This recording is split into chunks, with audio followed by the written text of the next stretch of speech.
Hello and welcome to our coverage of the 2008 Joint North Sea Conference from Herning in Denmark.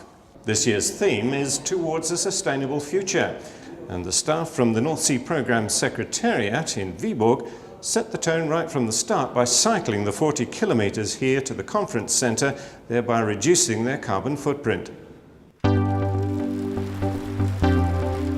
By cycling to the conference instead of using cars, Secretariat staff estimate they've saved the same amount of carbon dioxide that would be added to the atmosphere by running a family fridge for a year. It's a small gesture, but one that echoes two of the key challenges of the Interreg 4B programme now underway, which seeks to improve the lives of the 60 million Europeans living around the North Sea by creating a sustainable environment through innovation. Some 400 delegates have registered to attend this year's conference from the 7 North Sea countries and beyond. Over the next 2 days, they'll be challenged by expert speakers and be encouraged to network with each other, forming new partnerships and renewing old ones, all in the name of transnational cooperation.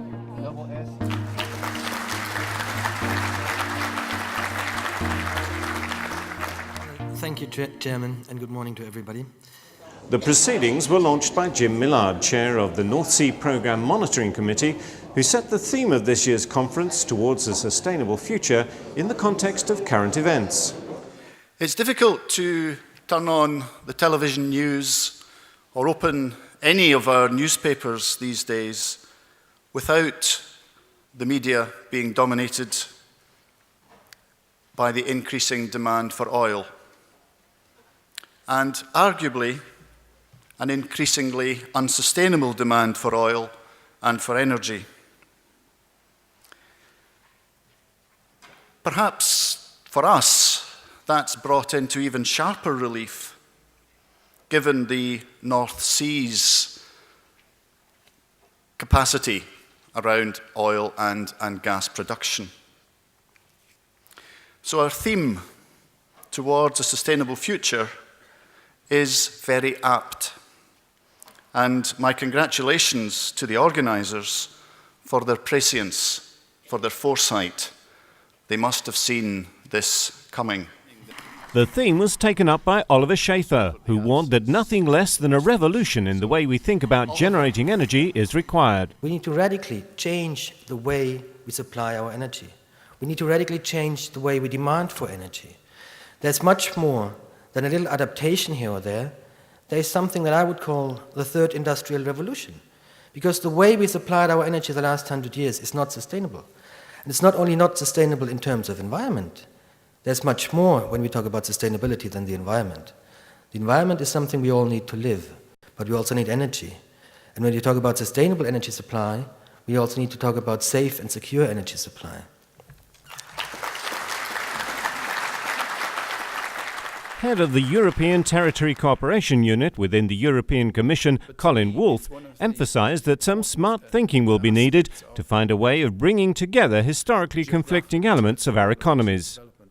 Energy efficiency and transport, they're not necessarily always compatible, they don't have compatible priorities. But in regional development, you've got to bring them together, and you've got to do it in a rounded sort of way. And funnily enough, that seems to be working in quite a lot of places. So I think there's an argument there that says regional policy is a good way, regional development is a good way to invest.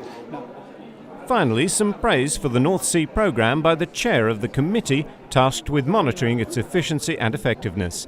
Now in its 11th year, the North Sea programme has built up an enviable track record.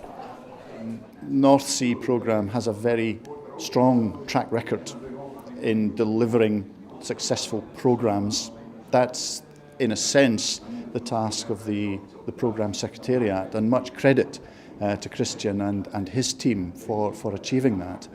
But we're also supported substantially and very well by the member states, by the regions, and there is a strong commitment around the North Sea region to the programme. Water.